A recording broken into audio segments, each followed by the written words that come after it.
Welcome to the Just Call It podcast, the best podcast in the whole wide world.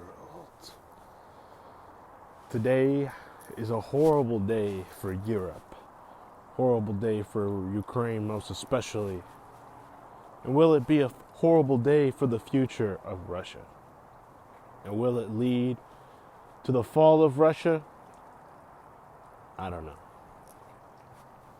Russia has made some incredible choices in these past couple of years.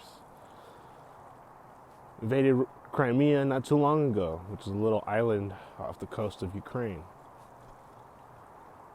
Ukraine was just a sovereign country, finally became a country away from the Soviet Union in 1991.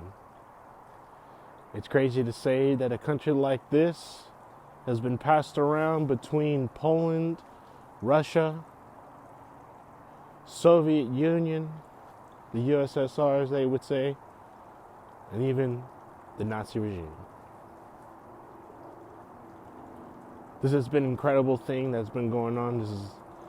As much people are probably underestimating this and trying to make it seem like it's a day-to-day thing, that this doesn't affect you, it affects all of us. All of us in this world, man. That's for sure. It's an incredible day as we wake up in the United States to a normal day, going to work, hitting the traffic, taking the kids to school, taking your ass up to work, however it may be. This is an insane thing. The U.S. has decided to put sanctions on Russia.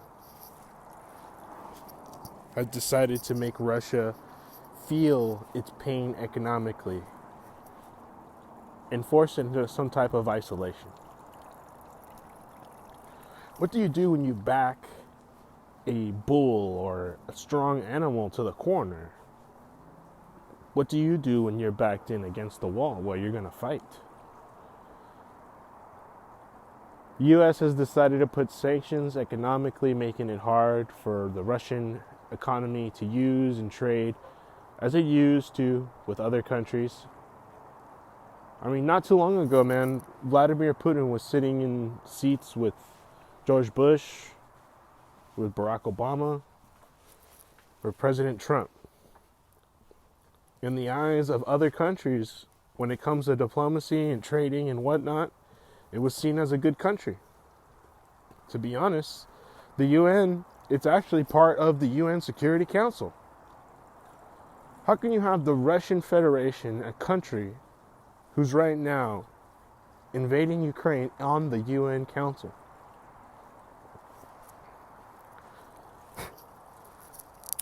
It's almost like having a bully or a wild guy in a classroom. Just seeing the UN speak about this with the Russian Federation on the chair and Ukraine speaking to the Russian Federation spokesperson is insane. Yesterday, hearing them talk about them diplomatically arguing things while there was bombs coming down on Ukraine.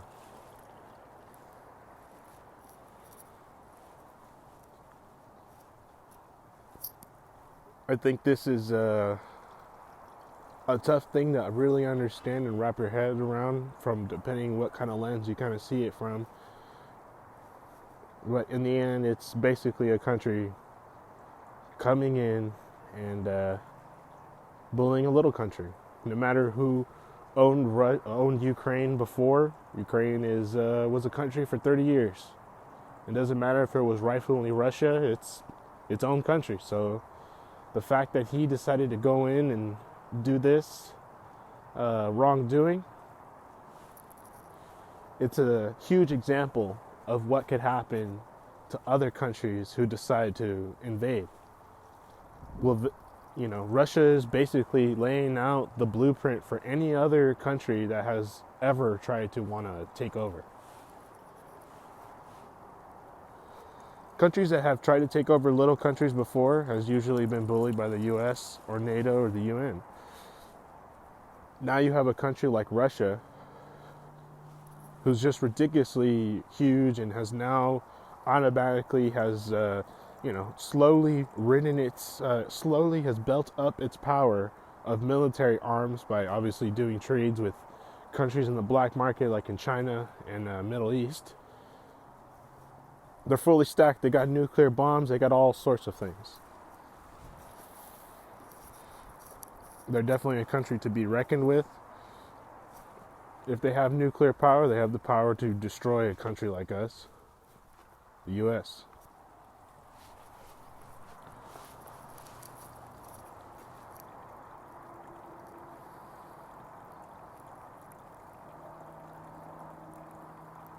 I don't think it's this going on is very hard to say. Yes, it is very hard to say.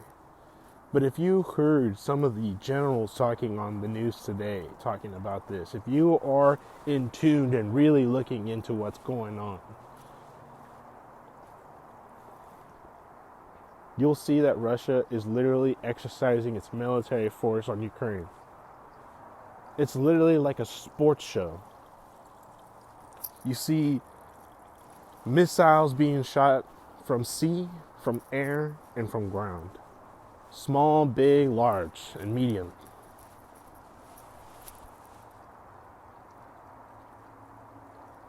Helicopters coming in, you have soldiers on ground, missile strikes. You have Ukraine using its few 125 planes in the military to fight the Russian military jets. Nobody has stepped in to help Ukraine fight. Why is that? Of course, do they want to instigate on a war with Russia and step next to Russia and be side by side with Ukraine and fight with them? That's just going to make them an enemy. Right now, Russia's completely volatile.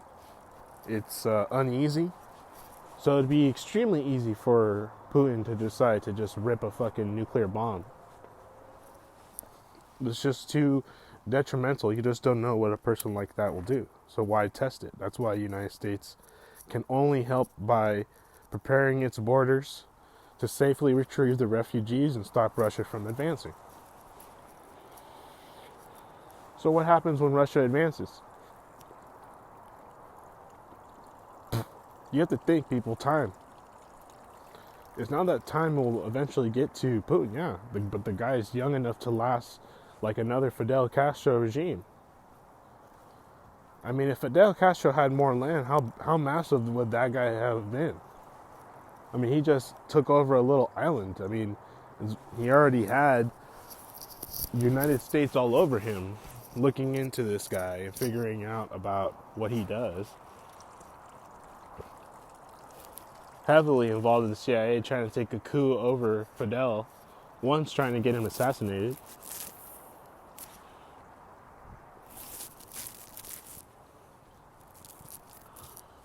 So do you play the same game with Putin? A guy with an actually advanced KGB army, an army, a military army, the Kremlin, the government, a secret agency probably within him, his own experience as a KGB guy. Do you test him?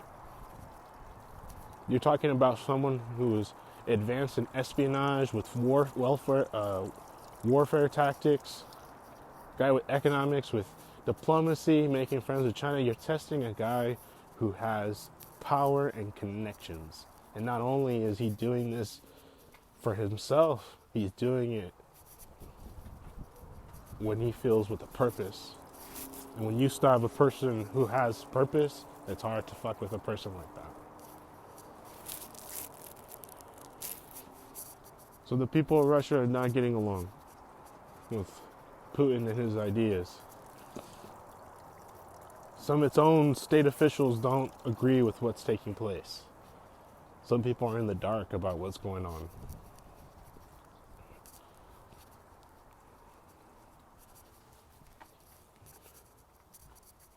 What do you make of this? Is this World War III? Is this the future to come? I live in the Bay Area, man. I stare out into the distance all the time. I live in a very beautiful, beautiful home that I rent out, and I stare off into this beautiful view that looks over the East Bay. It's beautiful, right? But a couple thousand miles away is Russia.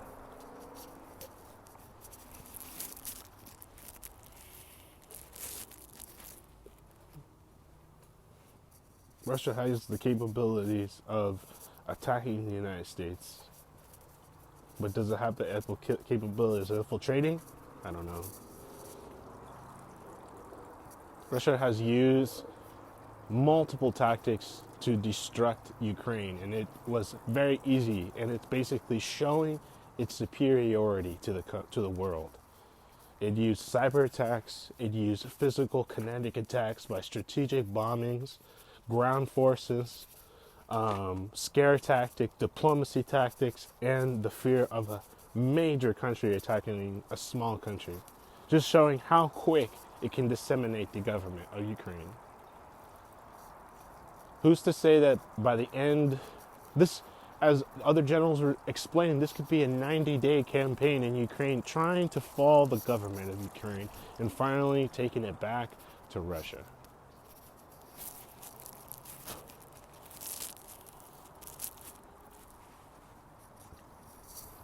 What's going to stop this guy? I have no clue.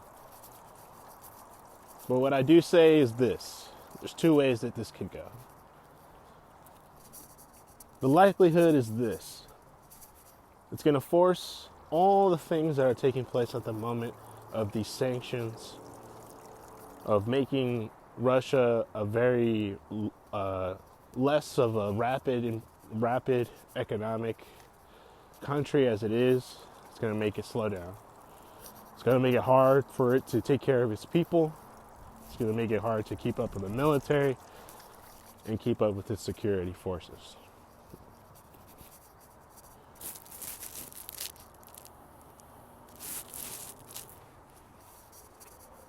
With these sanctions from other countries, making it hard for Russia to even do business with other countries, let alone probably even want to accept people of Russia who have any military background or something.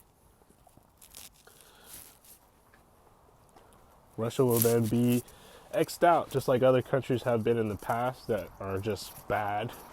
Like, I wouldn't say Afghanistan is bad because obviously it's people, but it has been exonerated as being a place to go travel, right?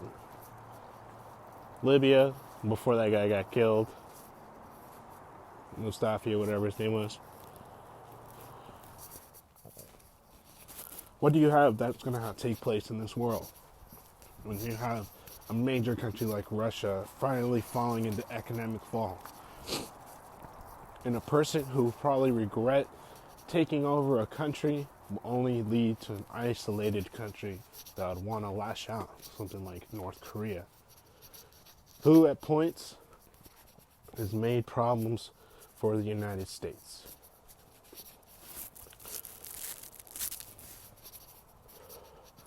North Korea continues to battle and wants to take South Korea, and wants to take it back to make it a larger country.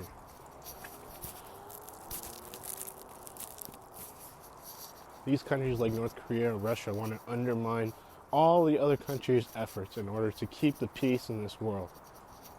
Because nobody wants to be hearing the news that a war is taking place. Everywhere where there's a war, everybody is going to come together. Right now in the streets of Russia, people are protesting this war, that it's wrong that they're fighting in Ukraine. Currently, people are protesting in the United States for this war. People are protesting in Europe. As this war continues, the protests will grow stronger. The unrest between people will grow stronger. Russia alone will probably want to topple Putin and get that fucking guy assassinated. At the end of the day, that's probably what it's most likely going to come down to. Or this guy prevails and Russia becomes slowly one of the most strongest federation that there is. by taking down Ukraine, making relations with China, with North Korea, probably then with some strong people backing, other countries will follow, thus leading to another Russian empire.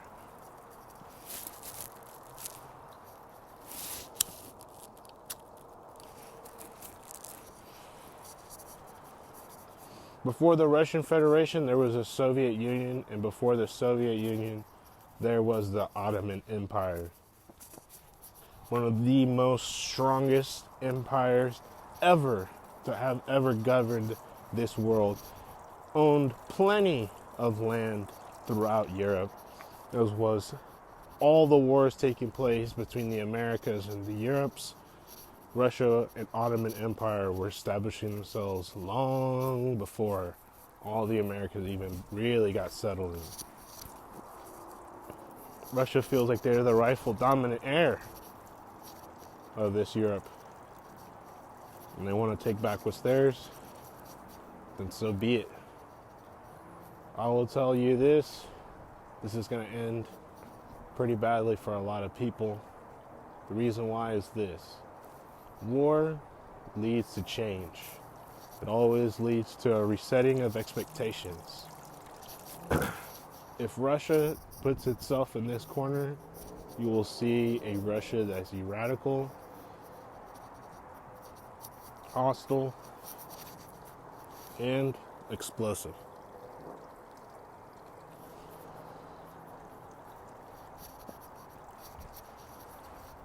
It's been a long time since we had a war. Who knows, it's about that time. Thank you guys for the Just Call It podcast. Thank you for joining, and I appreciate you. Have a good night.